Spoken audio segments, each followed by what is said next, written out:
ప్రత్యేకమైన అర్చన అంటూ ఏం లేదు. మీ పేర్లు చెప్తూ బ్లెస్సింగ్స్ ఇవ్వమని చెప్పి అమ్మవారిని నేను సంకల్పం చేసుకోవడం మనసులో అది భావము, అది సరిపోతుంది.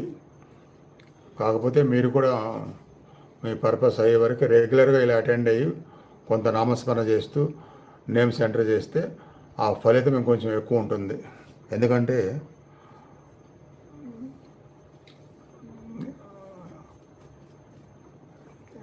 ఆ అడ్డంకులు సేపు అవ్వాలంటే సొంతగా కూడా ప్రయత్నం కొంత ఉండాలి కదా, దానికోసం.